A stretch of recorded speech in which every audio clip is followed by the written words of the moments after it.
Hello viewers, প্রগতি 365-এ তোমাদের সকলকে স্বাগত। আজকে আমি তোমাদের কাছে চলে এসেছি তোমাদের জন্য ডেইলি কারেন্ট অ্যাফেয়ার্স নিয়ে, যেটা অলরেডি দুদিন ধরে চলছে। তো এই ডেইলি কারেন্ট অ্যাফেয়ার্সের বেসিসটা আমি নতুন শুরু করেছি। তোমাদের কেমন লাগলো তোমরা অবশ্যই আমাকে কমেন্ট করে জানিও, তাহলে আমি বুঝতে পারবো যে এটা তোমাদের উপকারী হচ্ছে কি হচ্ছে না। তো আরও একটা কথা বলবো যে তোমরা আমাদের হোয়াটসঅ্যাপ গ্রুপ জয়েন করে নাও, তাহলে তোমাদের জন্য important PDF, important video link, সমস্ত রকমের জব আপডেট দিতে আমার সুবিধা হবে। তো তোমরা যারা এখনও জয়েন করোনি হোয়াটসঅ্যাপ গ্রুপে, তাদেরকে বলবো তোমরা জয়েন করে নাও, যেটার লিঙ্ক তোমরা ডেসক্রিপশান বক্স থেকে পেয়ে যাবে। আর আজকে যে একটা কথা বলবো যে তোমরা আজকের দিনটা খুবই ইম্পর্টেন্ট একটা দিন। তো এরকম যে ইম্পর্টেন্ট দিনগুলো এক্সামের জন্য ভীষণই ইম্পর্টেন্ট। তো এই যে রয়েছে আজকে 18ই ডিসেম্বর আজকের তারিখ, তো আজকের তারিখটাও বেশ কিছু ইভেন্টের জন্য ইম্পর্টেন্ট। তো কোন কোন দিক থেকে এই 18ই ডিসেম্বর দিনটা ইম্পর্টেন্ট সেটা জেনে রাখা কিন্তু জরুরি এক্সামের জন্য। আমি বলেছিলাম তোমাদেরকে 16ই ডিসেম্বর দিনটাও আমি ইম্পর্টেন্ট বলে দিয়েছিলাম। তো কিসের জন্য ইম্পর্টেন্ট সেটা কিন্তু তোমরা আমাকে কমেন্টে জানাবে, কারণ আমি সেটা বলে দিয়েছিলাম। আর 18ই ডিসেম্বর আজকের যে দিনটা তোমরা দেখতে পাচ্ছ স্ক্রিনে, এই দিনটা হচ্ছে কাতারের ন্যাশনাল ডে। 1 নম্বর কাতারের ন্যাশনাল ডে। 2 নম্বর ভারতবর্ষে কেন ইম্পর্টেন্ট এই দিনটা, কারণ ভারতবর্ষের ন্যাশনাল মাইনরিটিস রাইটস ডে। সমস্ত যারা জনসংখ্যায় কম ব্যক্তি, তো আমাদের ভারতবর্ষ গণতান্ত্রিক দেশ তোমরা জানো, তো যে সমস্ত মানুষেরা জনসংখ্যায় কম সেই মানুষদের অধিকারের জন্য এই 18ই ডিসেম্বর দিনটাকে পালন করা হয়। তাদেরকে বিভিন্ন 18ই ডিসেম্বর ইম্পর্টেন্ট, তার কারণ হচ্ছে ইন্টারন্যাশনাল মাইগ্রেন্টস ডে। যারা যাযাবর সম্প্রদায়, যারা এক জায়গা থেকে আর এক জায়গায় যায় কাজের সন্ধানে, তো তাদেরকে স্মরণীয় করে রাখতে এই 18ই ডিসেম্বর দিনটাকে ইন্টারন্যাশনাল মাইগ্রেন্টস ডে পালন করা হয়। বা দিনটা এই কারণে ইম্পর্টেন্ট আমি বলে দিলাম। তো এর উপরে আমি কখনো কখনো তোমাদেরকে কোয়েশ্চেন আস্ক করব, তোমরা কিন্তু আমাকে আনসার দেবে। দেখো, সম্প্রতি ভারতের মুদ্রা 200, 500 এবং 2000 টাকার নোট কোন সরকার বাতিল করলো? আগের দিনের সিরিজে এই কোয়েশ্চেনটা আমি তোমাদের জন্য রেখেছিলাম। তো তোমাদের তরফ থেকে সেরকমভাবে সাড়া পাওয়া যায়নি, একজনই আনসার করেছে এবং সে রাইট আনসার দিয়েছে। কমেন্টে একজনই মাত্র আমাকে আনসার দিয়েছে, আমি কিন্তু একটু বেশি এক্সপেক্ট করেছিলাম। তো এটার আনসার হবে নেপাল সরকার ভারতের 100 টাকার বেশি সমস্ত যে মুদ্রাগুলো রয়েছে সেগুলোকে বাতিল করেছে। 15ই ডিসেম্বর দিনটাকে কোন দিন হিসাবে পালন করা হয়? 15ই ডিসেম্বর দিনটাকে পালন করা হয় আন্তর্জাতিক চা দিবস হিসাবে।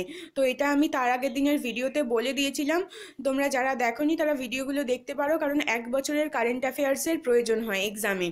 তো সেই সমস্ত কারেন্ট অ্যাফেয়ার্সগুলো তোমরা আমাদের কারেন্ট অ্যাফেয়ার্স প্লেলিস্ট থেকে পেয়ে যাবে। তোমাদেরকে বলবো তোমরা একবার কারেন্ট অ্যাফেয়ার্স প্লেলিস্টটা ঘুরে দেখতে পারো। ওখানে উইকলি কারেন্ট অ্যাফেয়ার্স থেকে শুরু করে ডেলি বেসিসে কারেন্ট অ্যাফেয়ার্স এই দুদিন শুরু হয়েছে, আর 1 ইয়ারের কারেন্ট অ্যাফেয়ার্স তোমরা ওখান থেকেই পেয়ে যাবে। তো আশা করছি ওগুলো তোমাদের জন্য হেল্পফুল হবে। আজকের কোয়েশ্চেনগুলো একটুখানি দেখে নাও। কোয়েশ্চেন অফ দ্য ডে হচ্ছে, সম্প্রতি তেলেঙ্গানার মুখ্যমন্ত্রী হিসাবে কে শপথ গ্রহণ করেছেন? সম্প্রতি তেলেঙ্গানার মুখ্যমন্ত্রী হিসাবে কে শপথ গ্রহণ করেছেন? তো এই রিসেন্ট অ্যাপয়েন্টমেন্টগুলো এক্সামের জন্য ইম্পর্টেন্ট। তোমরা যদি আমাকে কমেন্টে আনসারগুলো জানাও তাহলে তোমাদের জন্যও হেল্পফুল হবে, কারণ তোমরা নিজেদেরকে যাচাই করে নেওয়ার সুযোগ পাবে। এগুলোর উত্তর তোমরা আগের দিনের ভিডিওতে পেয়ে যাবে। কংগ্রেস সভাপতি রাহুল গান্ধী চিফ মিনিস্টার হিসাবে অশোক গেহলতকে এবং ডেপুটি চিফ মিনিস্টার হিসাবে সচিন পাইলটকে কোন রাজ্যে নিযুক্ত করেছেন? নেক্সট হচ্ছে, সম্প্রতি কে ইউনিয়ন পাবলিক সার্ভিস কমিশনের সদস্য হিসাবে শপথ গ্রহণ করলেন? এই 3টে কোয়েশ্চেনের আনসার। আর 16ই ডিসেম্বর দিনটা কেন ইম্পর্টেন্ট? তো এই সমস্ত আনসারগুলো তোমরা আমাকে কমেন্টে উত্তর করে জানাতে পারো। তো চলো আজকের কারেন্ট অ্যাফেয়ার্সে চলে আসি। ইন্ডিয়ান হোটেলস কোম্পানি লিমিটেড লখনৌতে দ্বিতীয় তাজ হোটেল তৈরির চুক্তি করেছে। তোমরা জানো যে তাজ হোটেল আছে মুম্বাইতে, সেখানে জঙ্গি হামলা হয়েছিল, তো বিভিন্ন ধরনের ঝামেলা হয়েছিল সেখানে। তো তারপরে 26/11 যে মামলাটা, 26/11 যে হয় 26শে নভেম্বর এটা হয়েছিল বলে 26/11 মুম্বাই যে তাজ হোটেল আছে ওখানে বিস্ফোরণ হয়েছিল।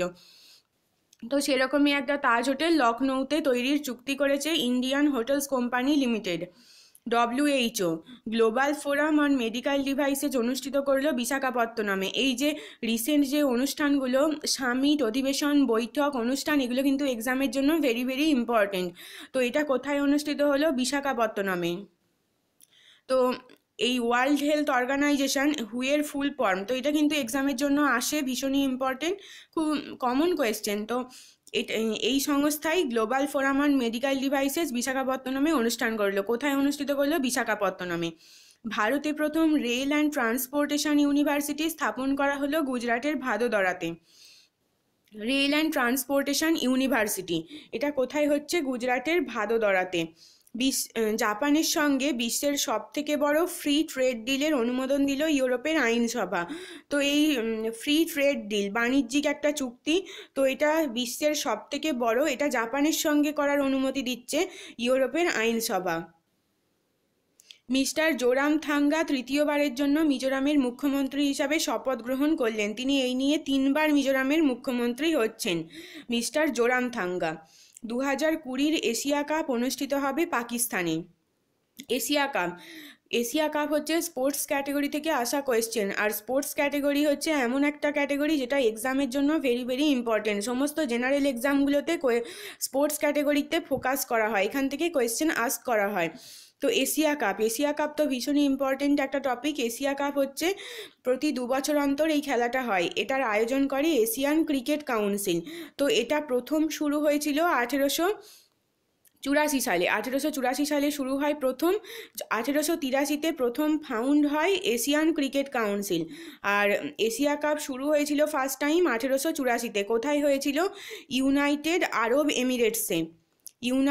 আরব এমিরেটসে প্রথম এই এশিয়া কাপ আয়োজিত হয়। তো এবছরও ইউনাইটেড আরব এমিরেটসে হয়েছে। 1884 সালেও হয়েছিল, আর 2018 সালেও ইউনাইটেড আরব এমিরেটসে এই খেলাটা আয়োজিত হয়েছে। তো এবছরের বিজয়ী দেশ হচ্ছে ইন্ডিয়া, এবং তারা বাংলাদেশকে হারিয়ে জয়ী হয়েছে। তো এশিয়া কাপের এবছরের জয়ী হচ্ছে ভারতবর্ষ। আর এই 2020-তে, মানে আরও 2 বছর পরে, পাকিস্তানে এটার আয়োজন করা হবে। মালদ্বীপের নতুন রাষ্ট্রপতি ইব্রাহিম মোহাম্মদ সলিহ 3 দিনের সফরে ভারতে আসলেন।